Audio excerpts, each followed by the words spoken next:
Wapendwa katika Kristo, kama nilivyokwisha kusema katika utangulizi ya kwamba ujumbe wa neno la Mungu siku hii ya leo unatualika katika masomo yote kutambua ya kwamba furaha ya kweli hupatikana katika kumtegemea Mungu na kutenda kadiri ya mapenzi yake.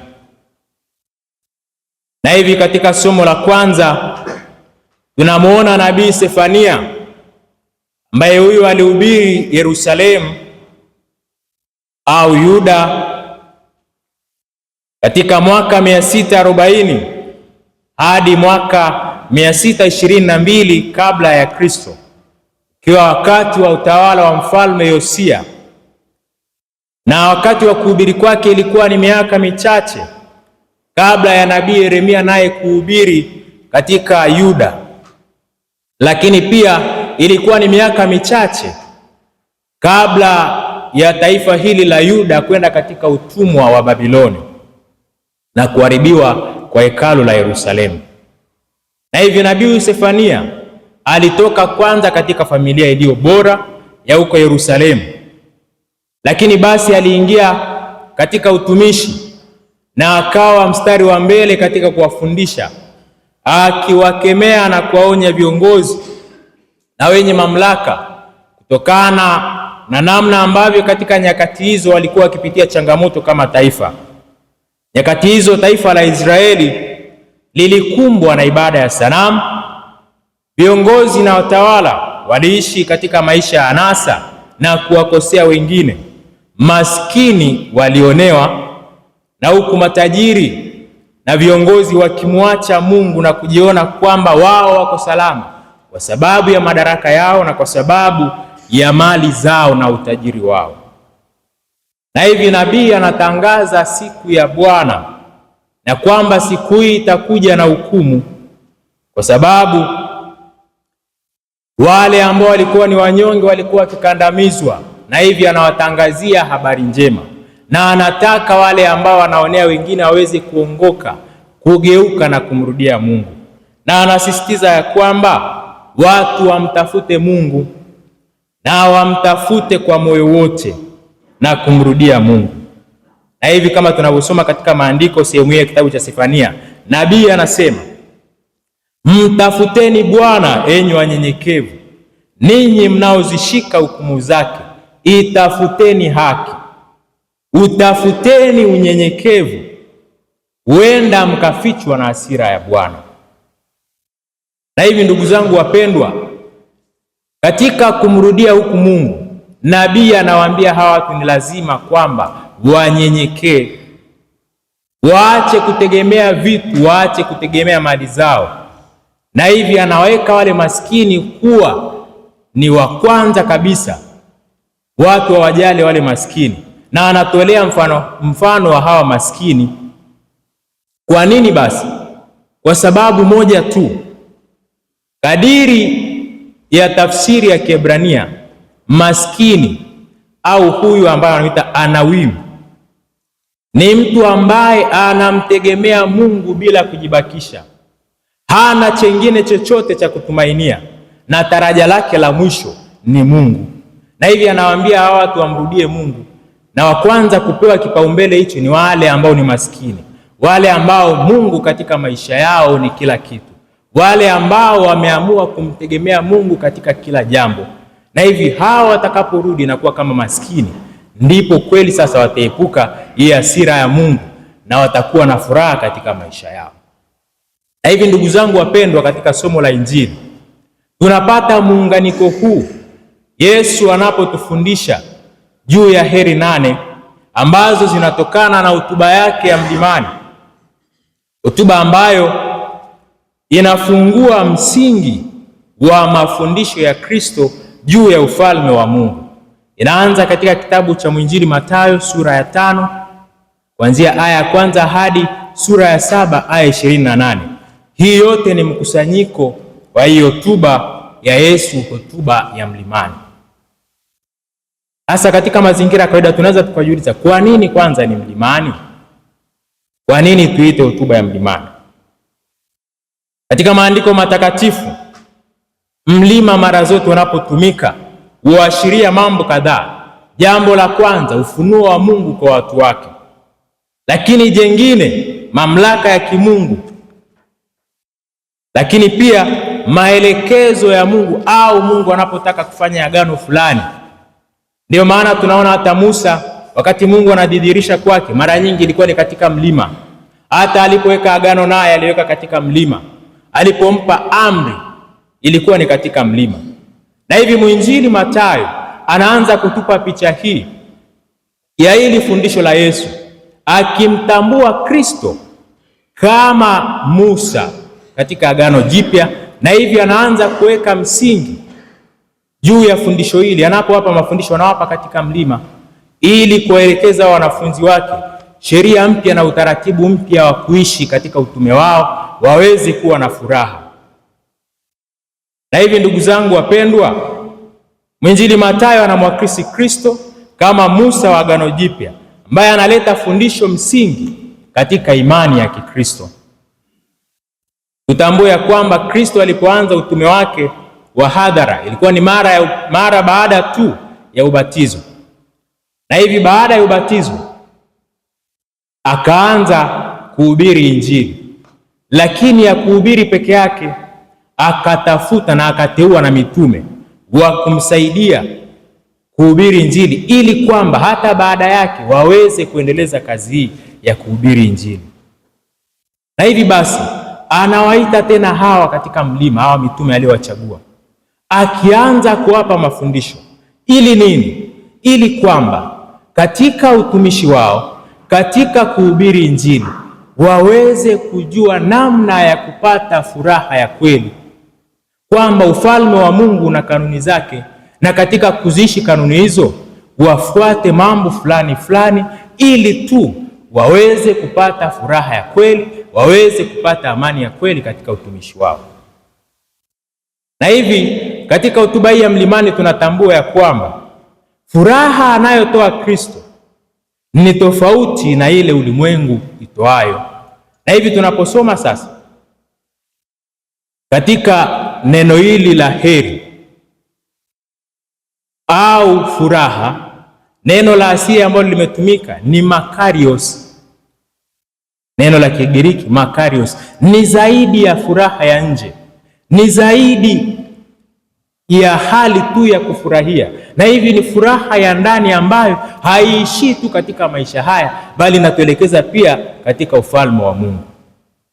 Kwa hiyo ndugu zangu wapendwa katika Kristo, Injili ya leo inaleta kwetu hizi heri 8 ambazo kwa haraka tunaweza tukasema ni mafundisho ya Kristo juu ya wanafunzi wake, namna ya kuishi kwa furaha katika utumishi wao, na kwamba yote ambayo ameyataja katika hizi heri 8 yanatupa sisi furaha tofauti na furaha ambayo ulimwengu huweza kutoa.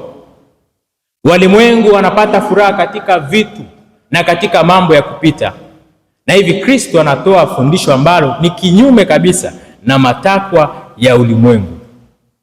Lakini pia heri hizi zote tunapozitafakari zinamweleza Kristo mwenyewe, na hivi yeye amebeba yote ambayo yanatajwa katika hizo heri. Kwa habari ya maskini wa roho, yeye pia ni mfano. Kwa moyo safi, yeye ni mfano. Kwamba kuwa katika huzuni, yeye pia ni mfano, kwa sababu aliona huzuni kwa ajili ya dhambi zetu. Kuwa na rehema, kuwa mpatanishi, hizi zote ni tabia ya Kristo. Ni Kristo mwenyewe anajieleza kwetu. Na hivi ndugu zangu, Kristo anapotufundisha juu ya heri, haweki mzigo mzito kwetu, bali anaufunua moyo wake na kutualika kuwa kama alivyo. Na ndiyo maana katekisimu ya Kanisa Katoliki namba 1716 inasema ya kwamba heri 8 zote hizo ni moyo wa mahubiri ya Kristo. Kristo ndiye anayejieleza hapo, na hivi sisi kama wanafunzi wake na wafuasi wake anataka tufanane naye ili tuweze kupata furaha kamili. Na hivi ndugu zangu wapendwa, tunapoanza kutafakari heri ya kwanza, Yesu anatufundisha, anasema heri walio maskini wa roho, kwa maana ufalme wa mbinguni ni wao. Tunaweza tukajiuliza kwa nini ameanza na neno maskini. Kwa nini aanze na maskini na asianze na kitu ambacho kitaleta furaha katika maisha yetu? Je, umaskini ni mzuri katika maisha ya mwanadamu? Kuna furaha yoyote katika umaskini tunapotafakari na hili katika mazingira ya kawaida? Jibu la kawaida ni kwamba katika heri hii Yesu hajamaanisha kwamba kuwa maskini au kuteseka ni jambo zuri, au kukosa mahitaji ya muhimu ni jambo zuri. Mahitaji kama chakula, mahitaji kama mavazi, mahitaji kama malazi, kwamba hajamaanisha tunapoyakosa hayo ni jambo jema ya kwamba tulikumbatie. Na ndio maana hata katika uumbaji Mungu alipomuumba Adamu katika bustani ya Eden alimpa kila kitu, na hivi akawa na utoshelevu wa mahitaji yake yote. Alipohitaji chakula alipata, na baadaye hata alipomwona kwamba ni mpweke akamuongezea mwingine pia wa kumfariji. Manake alikuwa maskini, hakuwa na kupiga naye story wa kusocialize, ndio maana basi akamuongezea na mwingine. Kwa hiyo maskini katika nafasi ya kwanza ambayo Kristo anaimaanisha hapa, tutafakari juu ya neno la Kigiriki ambalo ni asili ya heri hizi, kwamba putokos. Neno hili la Kigiriki linamaanisha ya kwamba ni mtu asiye na chochote. Tafsiri ya kwanza, maskini, putokos, asiye na chochote, ambaye hana kitu. Lakini basi hii inatosha kwamba kutokuwa na kitu ni Yesu alichomaanisha hapa? Hapana. Heri hizi ziliandikwa pia katika lugha ya Kiaramayo, ambayo sasa lugha ya Kiaramayo yenyewe inatupa hili neno sasa anawim, au Kibrani anawim. Anawim huyu ni nani sasa? Ni maskini sawa, lakini anaongeza katika umaskini wake, anamtegemea zaidi Mungu, anategemea kila kitu kutoka kwa Mungu, moyo wake wote ameweka kwa Mungu. Ni sawa atapata mahitaji yake machache, lakini basi hatumaini katika vitu hivyo, hatumaini katika mali zake, bali kila kitu ambacho yeye anakihitaji katika maisha yake na moyo wake wote ameweka kwa Bwana. Na hivi Yesu anaposema kuhusu maskini wa roho anamaanisha nini haswa? Ya kwamba yote katika maisha yetu, vyote ambavyo tunavifanya katika maisha yetu, mahitaji yetu yote ambayo tunayataka katika maisha yetu yaanze na Mungu. Tusitumaini katika nguvu zetu, bali tumtumaini Mungu kwanza, ya kwamba yeye peke yake ndio anaweza kutuliza roho zetu, yeye peke yake ndio anaweza kutupa mahitaji yetu, yeye ndio anakuwa mwanzo wa maisha yetu na ukamilifu wetu. Na hivi Kristo anapowaambia wafuasi wake ya kwamba heri maskini wa roho, anawataka katika utumishi wao wasijitegemee wao, bali waanze kumtegemea Mungu kwanza, wakijua ya kwamba Mungu peke yake wanapomtegemea ndiye anayeweza kuwapa furaha katika maisha yao. Na hivi tusitegemee vitu katika utumishi wetu na katika utume wetu, bali tumtegemee Mungu ya kwamba yeye peke yake ndio anaweza akatusaidia, ndiye peke yake anaweza akatuongoza. Ndio maana Mtume Paulo katika kitabu cha Matendo ya Mitume sura ya 11 sura ya 17:28 anasema ndani yake yeye tunakwenda, tunaishi na kuwa na uhai wetu, kwamba ndani ya Kristo tunapomtegemea yeye katika kila hali ndio tunapata utoshelevu wa yote. Lakini pia ndugu zangu wapendwa, Yesu anaendelea kuwafundisha wafuasi wake akiwaambia ya kwamba heri wenye huzuni, maana hao watafarijiwa. Na hivi anapowafundisha juu ya huzuni, hamaanishi tu huzuni ya kawaida kwa sababu ya mateso au huzuni ya kawaida kwa sababu ya mahangaiko, la hasha. Na hivi anataka waingie ndani ya mioyo yao, anataka tuingie ndani ya mioyo yetu na kuona huzuni kwanza kabisa kwa sababu ya dhambi zetu, lakini pia tuone huzuni pale ambapo wengine wanapita katika mateso, pale ambapo wengine wanapita katika dhiki. Tusifurahie juu ya dhuluma au wengine wanapoteswa.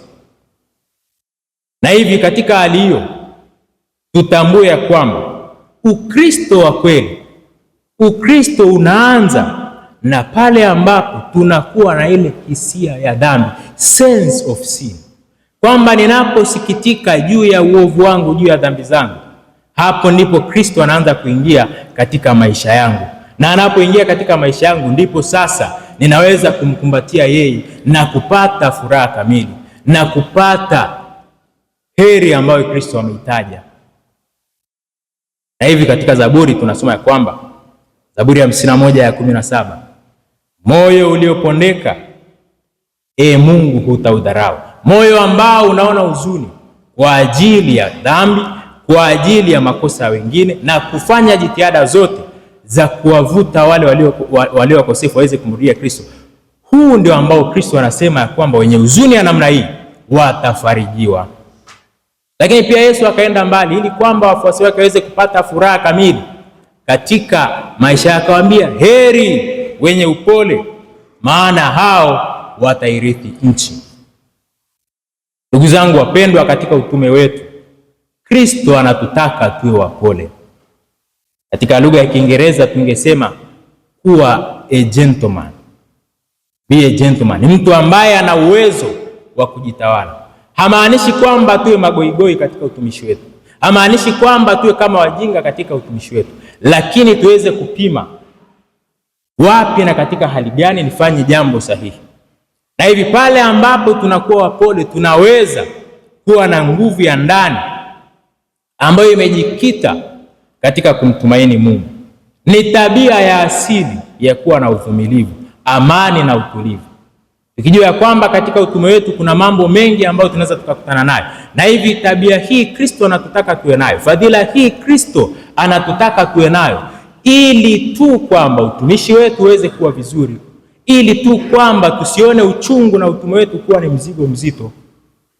Heri walio wapole, maana hao watairithi nchi. Upole, tabia ya kujitawala, itatusaidia kutokushikana mashati na watu katika utumishi wetu. Itatusaidia kutokurushiana ngumi na makonzi katika jumuiya zetu, na hivi tutakuwa na uvumilivu wa ndani, na hatimaye furaha kamili ya maisha yetu tutaiona. Ndugu zangu wapendwa katika Kristo, Yesu anatualika kuwa na moyo na mwondoko wake katika maisha yetu na utume wetu hapa ulimwenguni, ili tu tuweze kupata furaha ya kweli. Tunapomfanya Mungu kuwa ni kiini cha matendo yetu, kiini cha machaguo yetu, kiini cha mawazo na matamanio yetu, hapo ndipo tunaweza kupata furaha ya kweli. Na hivi Kristo anaendelea kutusisitiza kwamba furaha ya kweli inapatikana kwa kuwa na njaa na kiu ya kutenda haki. Sasa katika mazingira ya Kipalestina ambapo injili hii iliandikwa, njaa jinsi alipokuwa akiwaeleza lilikuwa ni jambo ambalo linayagusa maisha yao. Kwa nini? Kwa sababu mtu wa kawaida katika mazingira ya Kipalestina alikuwa akitenda kazi katika mazingira magumu asubuhi mpaka jioni, na hivyo anatenda kazi ngumu, na anaporudi anakuwa na njaa kali, na wakati mwingine pia mazingira ya jangwa na ukame, anapigwa na jua kali. Kwa hiyo sasa anakuwa na njaa katikati ya shughuli ya siku nzima, lakini pia anakuwa na kiu. Sasa tamanio lake la kupata faraja, walau chakula kidogo, walau kiu kwa ajili ya kupooza koo lake, kama vile ambao tunaweza kuwa na shughuli kadha kadha hapa, ukafanya kazi katika harambee au katika shughuli fulani, unataka walau jambo dogo tu au soda kidogo ya novida ipoze koo lako. Hiyo tamaa, hiyo kiu, hiyo njaa ndio ambayo Kristo anatutaka tuwe nayo katika kutenda haki. Tunapoona wengine wanaonewa, tunapoona wengine wanadhulumiwa, tunapoona wengine wanakandamizwa, Kristo anataka tuwe na njaa ya kusimama kwa ajili ya watu wa namna hiyo. Kristo anataka tuwe na tamaa na ile shauku ya kutenda haki. Na hivi kila mmoja atakaposimama kwa nafasi yake katika kutenda haki, katika kuwa na shauku hiyo ya kuwahudumia wengine, furaha yetu na katika utumishi wetu itatimilizika, furaha kamili tutaipata. Lakini pia tunapata furaha kwa kuwa wapatanishi na kuwa vyombo vya kuleta amani. Sasa ndugu zangu, tunapozungumza amani katika muktadha huu, kwa miezi michache na miezi kadhaa hapa umekuwa na discussion, majadiliano mengi juu ya amani. Kila mtu anasema amani kwa namna yake. Kila mtu anajitahidi kutumia neno amani kuficha mambo yake. Lakini sasa Kristo anatutaka sisi tuwe wapatanishi, lakini pia vyombo vya kuleta amani. Kwa nini? Kwa sababu katika nafasi ya kwanza, Kristo mwana wa Mungu katika kuzaliwa kwake ulimwenguni, malaika waliimba utukufu juu mbinguni na amani wapi? Na amani duniani. Na hivi sasa Yesu anatuambia kwamba wamebarikiwa wale wenye kuleta amani, na sio tu wenye kupenda amani. Haitoshi kupenda amani, lakini inafaa zaidi kutafuta hiyo amani. Haitoshi tu kuhubiri juu ya amani na huku umeficha silaha nyuma. Inatosha sana mimi kuwa chanzo cha amani kwa wengine.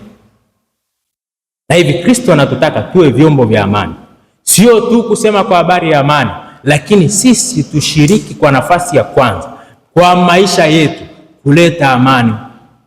Sio kutangaza amani na huku unawatia wengine katika vifungo. Sio kuleta amani na huku unaharibu maisha ya wengine. Sio kutangaza kwa habari ya amani na huku wengine wanateseka kwa sababu yako. Yesu anatutaka tuwe vyombo vya amani, na hapo ndipo furaha yetu itakamilika. Lakini pia furaha ya kweli, Kristo anatufundisha kwamba inapatikana kwa kuwa na moyo safi. Heri wenye moyo safi. Katika muktadha wa kawaida tunaweza tukasema habari ya moyo safi ni juu ya usafi wa moyo kama tunavyofundishwa katika muktadha wa teolojia, lakini kwa ndani kabisa haiishii tu kuwa au kuishi usafi wa moyo, inaenda zaidi na kutaka kuchunguza ndani yangu mimi ninafikiri nini. Je, moyo wangu ni thabiti kwa Mungu? Kile ninachokisema ndicho kilicho moyoni mwangu? Ni moyo usiogawanyika ndio ambao Kristo anauzungumzia hapa. Moyo usio na hila, moyo usio na makando kando, moyo usio na unafiki. Hawa ndio ambao wanasema heri wenye moyo safi, maana hao watamuona Mungu. Ndugu zangu wapendwa, tuangalie tunapanga nini katika mioyo yetu juu ya maisha ya wengine. Ninaweza nikakupamba kwa maneno mazuri ya kwamba hauna shida unavyoishi, ni sawa sawa kabisa, endelea kabisa. Unaonyesha kwa nje unampenda mtu, lakini ndani ya moyo unafikiri nini? Ndani ya moyo unapanga nini? Kuna mawazo mema ndani ya moyo. Na hivi Kristo anatuambia kwamba ili tuweze kuwa wana wa Mungu, mioyo yetu ni lazima iwe na muunganiko na kile tunachokisema na iendane pia na mawazo ya Kristo. Ndugu zangu wapendwa, ulimwengu huwaona wenye sifa zote hizi kama walioshindwa na kupoteza kwa sababu tu matakwa yao ni tofauti na vile dunia au ulimwengu unavyotaka. Lakini kwa sisi ambao tunamwamini Kristo, ndipo ilipo furaha ya kweli na baraka za Mungu.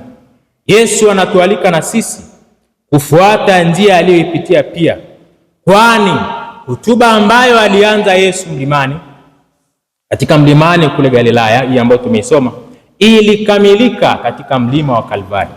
Na hivi sisi ambapo tutaishi kama wafuasi wa Kristo na kupita katika haya yote, hatima yetu itakuwa ni katika msalaba, yaani katika ushindi, yaani katika uzima wa milele.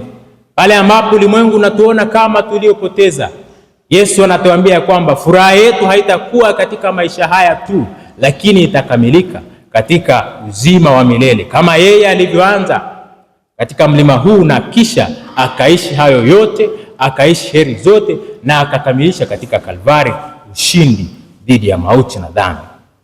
Na hivi katika somo la pili, Mtume Paulo anatukumbusha kwamba Kristo huwachagua walio dhaifu ili kuaibisha wenye hekima, kuonyesha ya kwamba njia za Mungu ni kinyume kabisa na njia za wanadamu. Matakwa ya Mungu ni kinyume kabisa na matakwa ya walimwengu. Wakati dunia inawaheshimu wenye madaraka, wakati dunia inawaheshimu wenye mali, wakati dunia inawaheshimu wenye nguvu, Yesu anatutaka sisi tuwe maskini wa roho. Wakati dunia inapopiga makofi na kushangilia kwamba kuna taifa lenye nguvu linaloweza likamnyakua rais katika nchi yake, rais fulani, wakati ulimwengu unashangilia kuhusu hayo, Yesu anatuambia hayo ni kinyume kabisa na matakwa yake. Na hivi wale ambao kwa nje wanaonekana ni wanyonge, wale ambao kwa nje na kwa hekima ya kibinadamu wanaonekana kuwa ni wajinga, hao ndio ambao Mungu anawachagua. Anawachagua ili nini? Aweze kuwatumia kama vyombo vyake vya kuleta amani, vya kuleta mapatano na vya kuleta furaha katika maisha yao. Kwa ndugu zangu wapendwa, Kristo anatufundisha leo kwamba furaha ya kweli hupatikana katika kumtegemea Mungu na kuwa wanyenyekevu, kama vile maskini asiye na chochote cha kutumaini ila Mungu peke yake. Na hivi Mtume Paulo anatufundisha kwamba Mungu hutenda kazi kwa namna yeye anavyopenda na sio kama sisi tupendavyo. Wale ambao ulimwengu waona kwamba wamepoteza tumaini na furaha katika maisha yao, ndio hao Mungu anawachagua na kuwapa furaha ya kweli katika maisha ya sasa na maisha ya baadaye. Muombe Mungu atusaidie ili tuweze kuishi kadiri ya heri, tuweze kuishi kadiri ya mafundisho ambayo Kristo ametufundisha, ili kwamba tuweze kupata furaha katika maisha haya na hatimaye kuurithi ufalme wa mbinguni, kuingia katika uzima wa milele. Msifu Yesu Kristo.